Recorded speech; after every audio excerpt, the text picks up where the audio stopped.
हाँ, तो एक बार फिर मैं क्लास 10 की साइंस का पेज पार्ट और इसी में आगे अपवर्तनांक हमने आपको बता दिया था, तो इसमें थोड़ा और बताते हैं। अपवर्तनांक का मतलब मैंने बताया था, जब प्रकाश किरण किसी एक माध्यम से दूसरे माध्यम में जाती है तो किसी एक माध्यम के सापेक्ष दूसरे माध्यम का अपवर्तनांक ज्ञात करते हैं, या दूसरे माध्यम के सापेक्ष एक माध्यम का अपवर्तनांक ज्ञात करते हैं। तो चलो मैं इसको और डिटेल में बता देता हूँ। जैसे मान लो प्रकाश किरण कांच से जल से कांच में जा रही है, जल से कांच में, ठीक है। प्रकाश किरण जल से कांच में जा रही है, तो जल इधर जल है, इधर और इधर कांच है। तो इसमें हमने इसका वेग मांगा v/w और इसका इसमें वेग मांगा v, ठीक है।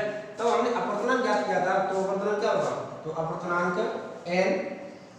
और अब हम कहें कि हम कांच के सापेक्ष जल का अपवर्तनांक अब हम ज्ञात कर चुके हैं। अब हम कहें जल के सापेक्ष कांच का अपवर्तनांक ज्ञात करें, तो क्या होगा G/w बराबर, भाई हमने क्या कहा, आगे जो लिखा जाएगा उसका अपवर्तनांक ज्ञात करना है और पीछे जो लिखा जाएगा उसके सापेक्ष, ठीक है। तो G/w बराबर क्या हो जाएगा, तो v/w/vg, ये वाला क्या हो जाएगा ऊपर और पीछे वाला नीचे, ठीक है। ऐसे आप याद रखोगे, याद रखने के लिए बताया हमने। अब हमसे ये कहा जाए कि आप WNG ज्ञात करो, क्या ज्ञात करो, WNG, तो क्या हो जाएगा मतलब WNG बराबर क्या होगा, तो WNG ज्ञात करेंगे तो G ऊपर आएगा तो ये हो जाएगा vg/vw। समझ में आया कुछ। अगर G/w ज्ञात कर रहे हैं और WNG ज्ञात कर रहे हैं तो ये एक दूसरे का उल्टा है। कैसा है, उल्टा है। अब हम इसको पलट दें, क्या करते हैं, पलट दें, इसको उल्टा करें तो देखो क्या होगा, इसके बटे हम 1 मान लें, इसको उल्टा करें तो क्या होगा, vw/vg, तो ये भी उल्टा हो जाएगा, क्या हो जाएगा 1/wng, ये हो जाएगा। अब देखो ये वैल्यू ये और ये वैल्यू दोनों कैसे मिलेंगे, बराबर है, तो vw/vg। तो इसकी वैल्यू ये दोनों समान है, तो ये वैल्यू इसके बराबर है और ये वैल्यू इसके बराबर है, तो ये दोनों भी कैसे होंगे, समान होंगे। तो हम ऐसे लिख सकते हैं G/w बराबर 1/wng। अब आपको ये चीज समझ में आई। देखो हमने क्या बताया, हमने कहा यदि प्रकाश किरण जल में से कांच में जा रही है तो जल में प्रकाश की किरण का वेग जो है वो v/w है और कांच में vg है। अगर हमने G/w ज्ञात किया अर्थात ग्लास का अपवर्तनांक वाटर के सापेक्ष, तो क्या होगा, ये v/w वेलोसिटी इन वाटर और ये नीचे क्या हो जाएगा vg, मतलब वेलोसिटी इन ग्लास, ठीक है। अब हम कहेंगे हम वाटर का अपवर्तनांक ज्ञात कर रहे हैं ग्लास के सापेक्ष, तो क्या हो जाएगा vg/vw। इसको हमने उल्टा कर दिया तो ये भी क्या हो जाएगा, उल्टा हो जाएगा। ये वैल्यू इसके समान है तो ये भी इसके समान हो जाएगी, इन दोनों को समान कर दिया तो हमारे पास आ गया G/w बराबर 1/wng।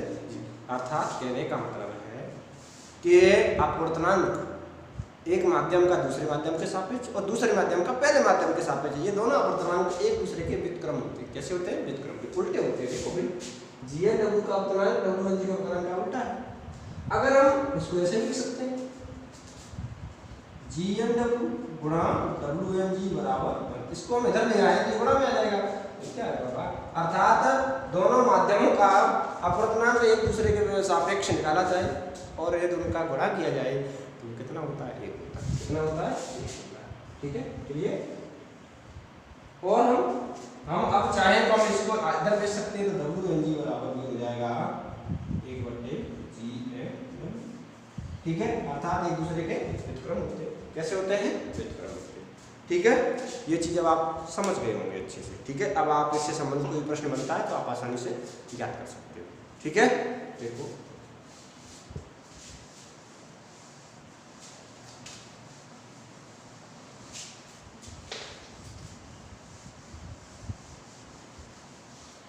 अब मैं इसको आपको और अच्छे से क्लियर करता हूं। देखो मान लो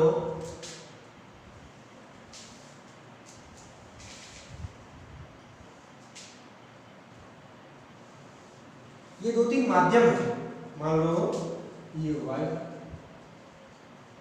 ये जल है और ये कांच, ठीक है। प्रकाश किरण वायु से जल में आ रही है और जल से कांच में जा रही है। ठीक है, समझो प्रकाश किरण एक माध्यम से नहीं, हम 3 माध्यम ले रहे हैं, एक वायु, एक जल और एक कांच। ठीक है, तो वायु से जल और जल से कांच में आ रही है। तो मान लो ये प्रकाश किरण वायु, अब ये सीधा जाना चाहिए, लेकिन सीधा नहीं जाएगी। ये क्या है, ये इसका अभिलंब है। तो ये प्रकाश किरण जल में जाएगी तो क्या होगा, वायु से जल में जाएगी तो ये अभिलंब की ओर थोड़ा सा झुक जाएगी। ठीक है, अब ये इस माध्यम और इस माध्यम की बात करें तो ये इसका अभिलंब हो गया, जिस बिंदु से ऊपर जाएगी वही तो अभिलंब है इसका। और ये जल से कांच में जाएगी तो फिर थोड़ा झुक जाएगी, जाना चाहिए था इधर, इधर नहीं गई। ठीक है, अब जैसे ही ये कांच से वायु में जाएगी फिर वापस बाहर निकलेगी तो क्या होगा, तो देखो जैसे ही ये कांच से बाहर जाएगी तो ये दूर भागेगी प्रकाश किरण, क्यों, क्योंकि ये फिर सघन से विरल में जा रही है। किधर जा रही है, विरल में। और इस प्रकाश किरण को हम आगे बढ़ाए जैसे ये हो, और ये फिर इसको निकालेंगे तो ये इसके समांतर हो जाएगी। कैसी हो जाएगी, समांतर। आप इसको मैं डिटेल में आपको समझाता हूँ क्या है। ये प्रकाश किरण वायु से जल में आए तो क्या होगा भाई, ये यहाँ पर अभिलंब है, ये अभिलंब है, और ये आपतित किरण है और ये अपवर्तित किरण है। ठीक है, ये यहाँ आई। अब इस माध्यम की बात करें तो इसके लिए ये अभिलंब है और ये अभिलंब है, और ये प्रकाश किरण से जल से कांच में आएगी तो फिर झुक जाएगी, जाना चाहिए था ये इधर, इधर में जाके ये झुक गई।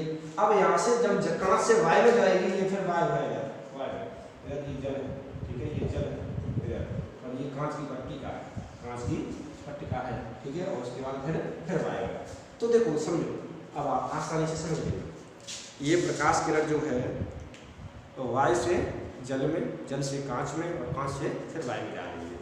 तो देखो ये यहाँ पर वेलोसिटी, इसका वेग जो है वो भी ए है एयर में, ये वो भी डब्ल्यू है, और ये वो भी जी है, और ये फिर भी ये हो जाएगा। ठीक है, अब हम बात करते हैं अपवर्तनांक की। तो वायु के सापेक्ष जल का अपवर्तन ज्ञात करें। वायु के सापेक्ष जल का अपवर्तन क्या हो जाएगा, डब्ल्यू एन ए, क्योंकि जल का अपवर्तन ज्ञात कर रहे हैं सामने, डब्ल्यू एन क्या हो जाएगा, तो वी ए बटे वी डब्ल्यू। समीकरण नंबर देखते हैं दूसरा। ठीक है, या अब जल के सापेक्ष घास का अपवर्तन ज्ञात करें तो क्या हो जाएगा, वी जी, तो ये हो जाएगा जी एन डब्ल्यू बराबर, ये हो जाएगा ओ वी डब्ल्यू बटे ओ वी जी। ठीक है, अब हम ये कहें कि कांच के सापेक्ष वायु का अपवर्तन ज्ञात करो तो क्या हो जाएगा, ए एन जी बराबर, ये हो जाएगा ओ वी जी बटे ओ वी ए। अब देखो समीकरण 1, समीकरण 2, समीकरण 3, इन तीनों समीकरणों को आप क्या कर दें, गुणा कर दें। क्या कर दें, गुणा। देखो क्या होगा, तीनों समीकरणों का गुणा करने पर तो यहां हम लिखते हैं W N A into G N W into A N G बराबर क्या होगा, ये हो जाएगा ओ वी ए बटे O V W into O V W बटे O V G into V G बटे ओ वी ए। देखो एक चीज आपको समझ में आ रही है क्या, ये ओ वी ए से वी ए कट जाएगा, ओ वी डब्ल्यू से ओ वी डब्ल्यू कट जाएगा, ओ वी जी से ओ वी कट जाएगा, कितना हो जाएगा, एक आएगा। अर्थात प्रकाश किरण जिससे वायु से चली थी और वायु में आ गई तो उसके समांतर हो जाएगी ये प्रकाश किरण। ठीक है, इसके माध्यम से आप कहीं दो माध्यमों में, 3 माध्यमों में आसानी से प्रकाश का अपवर्तनांक ज्ञात कर सकते हैं। ठीक है, और देखो हमने आपको बताया एन बराबर क्या होता है, साइन आई बटे साइन आर। एन बराबर क्या होता है, साइन आई बटे साइन आर। आप ये सूत्र लगा देंगे फिर भी आपको समझ आ जाएगा। मान लो ये कोण आई बना है, ये आर बना है, अब यहाँ हम बात करेंगे तो ये कोण और ये कोण दोनों समान होंगे तो ये आर1 हो जाएगा, इसको हम r2 दे दें, ये कोण इसके समान होगा, ये r2 हो जाएगा, ये r3 हो जाएगा, और इनके मान भी हम सामने लगा देंगे और फिर वैल्यू काटेंगे तो एक ही आएगा। ये वैल्यू कितनी, अर्थात देखो डब्ल्यू एन ए और ए एन जी और जी एन डब्ल्यू, जहाँ से शुरू का वहीं खत्म हो रहा है तो मान एक आ जाएगा। ठीक है। अर्थात एक माध्यम के सापेक्ष दूसरे का अपवर्तनांक, दूसरे का तीसरे के सापेक्ष तीसरे का फिर पहले के सापेक्ष अपवर्तनांक ज्ञात करेंगे तो सभी की वैल्यू कितनी होगी 1 अगर गुणा कर देंगे तो, ठीक है। अब देखो हम लेके चलते हैं आपको नेक्स्ट टॉपिक पर।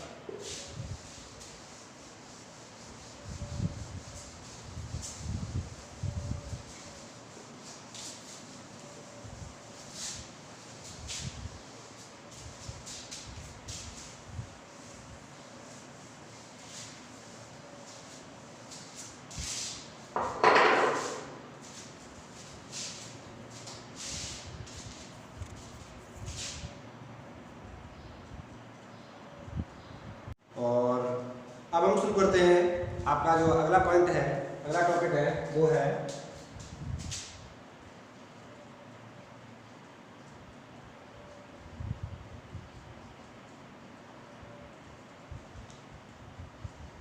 पूर्ण आंतरिक परावर्तन।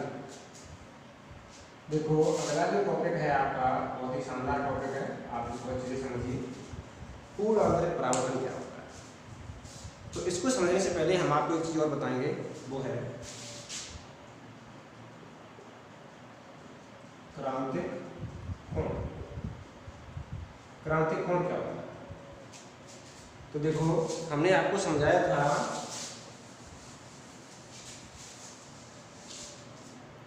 कि प्रकाश एक माध्यम से दूसरे माध्यम में जाता है तो प्रकाश किरण क्या होती है, अब एक अपने रास्ते से चेंज हो जाती है, भटक जाती है।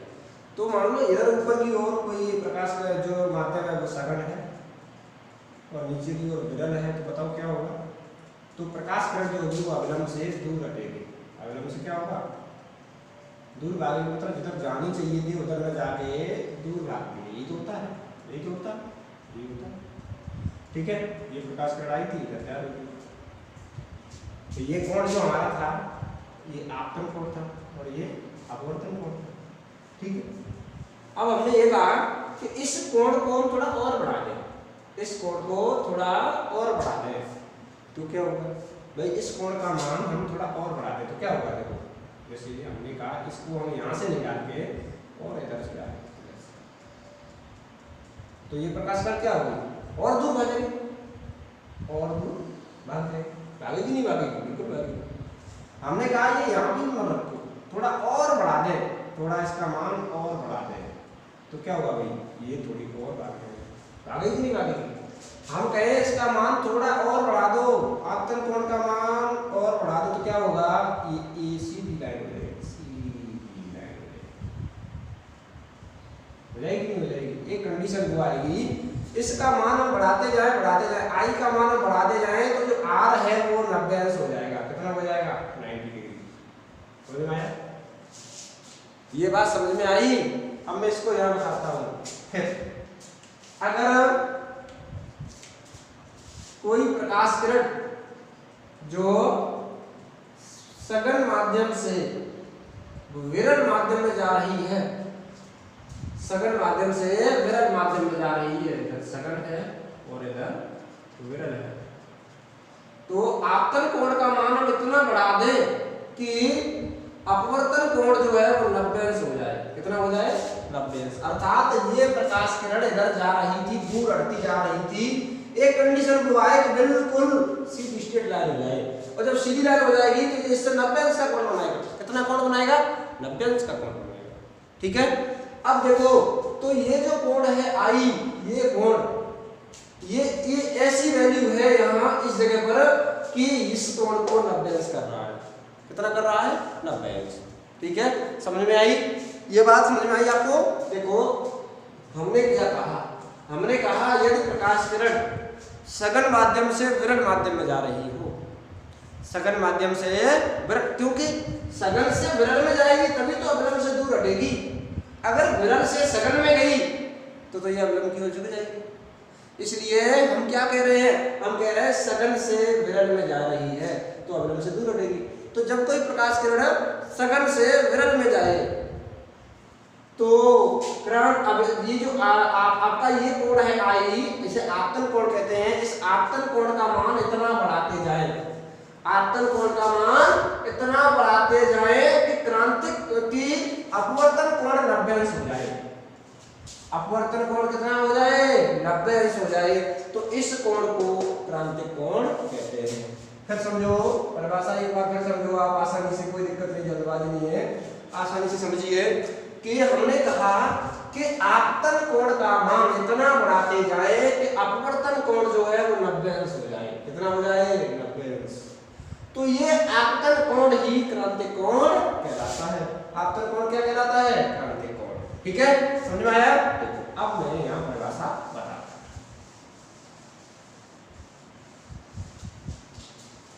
तो हमने कहा यदि प्रकाश किरण सघन माध्यम से विरल माध्यम में जा रही है और आपतन कोण का मान इतना बढ़ाते जाए कि अपवर्तन कोण 90 अंश हो जाए। क्या हो जाए? 90 अंश हो जाए, समकोण हो जाए।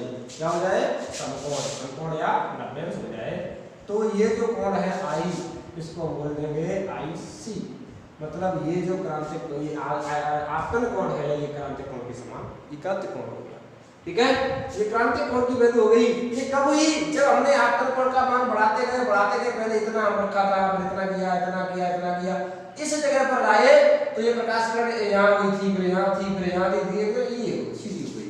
तो जिस कोण पर ये जो कोण जिस है, जो कोण है ये आईसी है, मान लो यहाँ आईसी कोण पर ये सीधी लाइन हो गई, तो ये आईसी कोण ही क्या कोण है? क्रांतिक कोण है। कौन सा कोण है? क्रांतिक कोण है। ठीक है, अब ये चीज आपको समझ आ गई होगी। ठीक है, तो आप परिभाषा समझ लीजिए।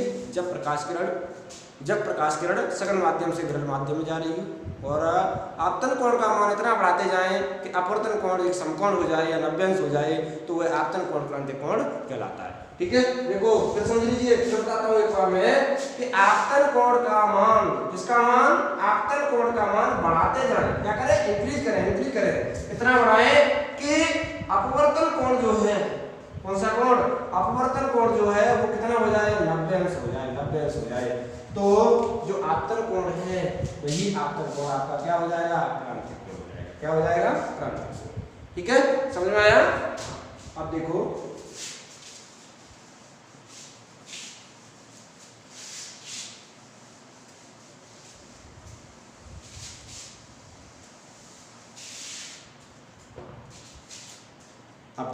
क्रांतिक कोण समझ में आया। अब हम बात करते हैं पूर्ण आंतरिक परावर्तन की। किसकी बात करते हैं? पूर्ण आंतरिक परावर्तन की। तो देखो क्रांतिक कोण अगर आपने समझ लिया है अच्छे से तो पूर्ण आंतरिक परावर्तन आप आसानी से समझ लेंगे। एक बार फिर मैं क्रांतिक कोण को बता देता हूँ। क्रांतिक कोण है क्या? तो क्रांतिक कोण वह कोण है जहाँ जब प्रकाश किरण सघन माध्यम से विरल माध्यम में जा रही हो तो आपतन कोण का मान इतना बढ़ाते जाएं कि अपवर्तन कोण 90 अंश हो जाए। ठीक है, वही हमने बताया कि आपतन कोण जो है ये आपका अवलंब था और ये आपका आपतन कोण है। अब इस वैल्यू को बढ़ाते जाए इतना बढ़ाते जाए कि इधर जो रेखा निकल के आ रही थी इधर वो एकदम स्ट्रेट हो जाए, सीधी हो जाएगी। तो इससे ये 90 अंश का कोण बना देगा और 90 अंश का कोण बना देगा। जैसे ही 90 अंश का कोण बनेगा वैसे ही ये जो कोण है ये वाला ऊपर वाला कोण, यही कोण क्या हो जाएगा? ये कोण क्रांतिक कोण हो जाएगा। ठीक है, क्रांतिक कोण हो जाएगा। समझ में आ गया? अब देखो, अब मैं आपको बताता हूँ क्रांतिक कोण के बाद पूर्ण आंतरिक परावर्तन। अब हमें अपनी इस टॉपिक पर आते हैं, इसकी बात करें पूर्ण आंतरिक परावर्तन। तो क्रांतिक कोण कब था? जब आपकी जो अपवर्तित किरण थी वो 90 अंश पर जा रही थी। कहाँ जा रही थी? 90 अंश पर। तो देखो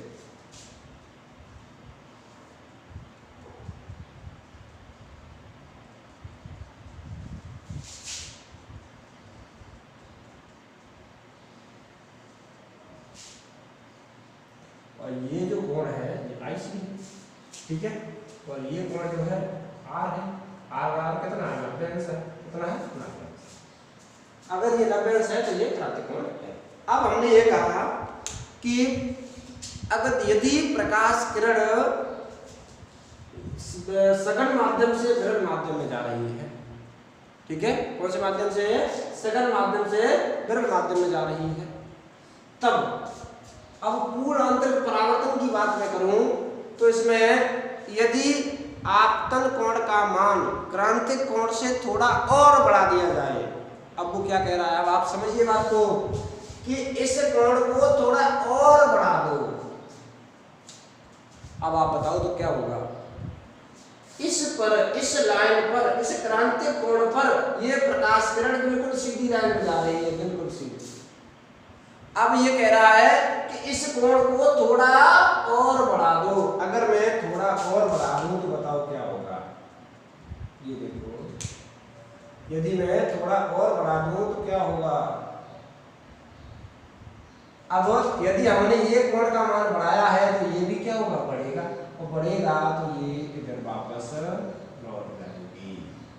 समझ में आया? समझ में आया? यही केवल समझने की बात है। यही अगर आपने समझ लिया तो ये टॉपिक आपका क्लियर हो गया। देखो अब मैं फिर बताता हूँ। यदि क्रांतिक कोण का मान, क्रांतिक कोण का जो मान है, इस कोण को थोड़ा और बढ़ा दिया जाए, इस कोण से थोड़ा और बड़ा कोण लिया जाएगा आपतन कोण, तो प्रकाश किरण दूसरे माध्यम में बिल्कुल नहीं जाती, वो वापस उसी माध्यम में लौट जाती है। इसी घटना को पूर्ण आंतरिक परावर्तन कहते हैं। देखो हमने क्या बताया? तो ये तो था क्रांतिक कोण, क्रांतिक कोण पर सीधी लाइन जा रही थी, ना तो ये इस माध्यम में था, इस माध्यम में था। लेकिन अगर इस आपतन कोण का मान थोड़ा और बढ़ा दिया जाए, ये क्रांतिक कोण क्या है? ये क्रांतिक कोण आपतन कोण ही तो है, आपतन कोण है।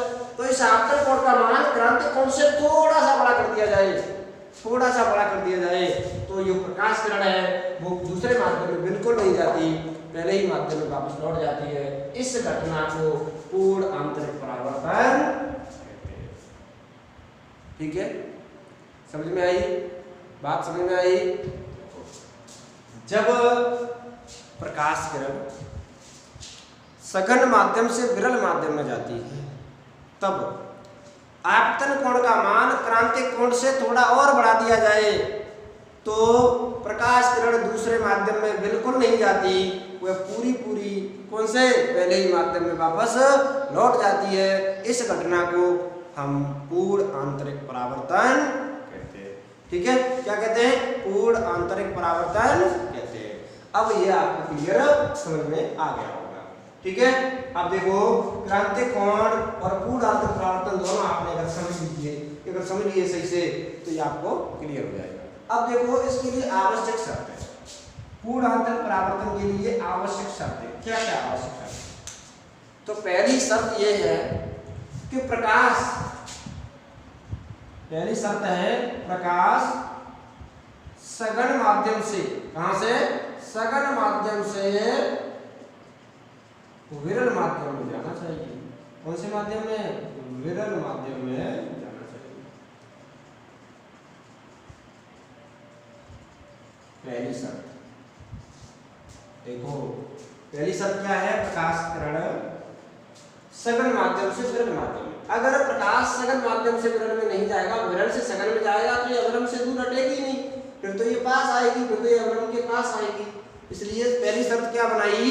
ये है कि प्रकाश हमेशा सघन से विरल में जाएगा, तभी तो ये दूर भागेगा, अवलंब से दूर भागेगा, तभी चला जाएगा। ठीक है, दूसरी शर्त है कि आपतन कोण का मान, आपतन कोण का मान क्रांतिक कोण से अधिक होना चाहिए, क्रांतिक कोण से अधिक होना चाहिए। ठीक है, तो देखो दूसरी जो शर्त है वो क्या है कि आपतन कोण का मान क्रांतिक कोण से अधिक होना चाहिए। अर्थात क्रांतिक कोण तो ये था, इस कोण पर तो सीधी किरण हो रही थी, लेकिन इससे भी ये कोण अधिक कर देंगे। अब इस कोण से, ये तो कोण है, जो ये कोण है क्रांतिक कोण।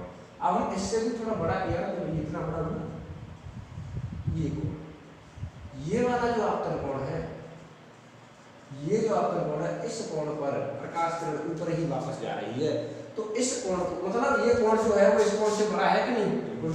अगर बड़ा नहीं करोगे, अगर इस आपतन कोण को बड़ा नहीं करोगे इससे, तो ये प्रकाश किरण उधर जाएगी नहीं, सीधी सीधी जाती रहेगी। और इससे कम रखोगे तो ये इधर ही जाएगी, कम रखोगे इधर जाएगी। जैसे इसको बढ़ाओगे ये उधर चली जाएगी, और बढ़ाओगे तो ये इधर चली जाएगी। ठीक है, अब आपको ये अच्छे से क्लियर हो गई होगी। ठीक है, आशा करता हूँ ये चीज आपको बहुत अच्छे से समझ आई होगी। ठीक है, अब देखो, अब आपको लेके चलते हैं हम अगले आपके टॉपिक पर।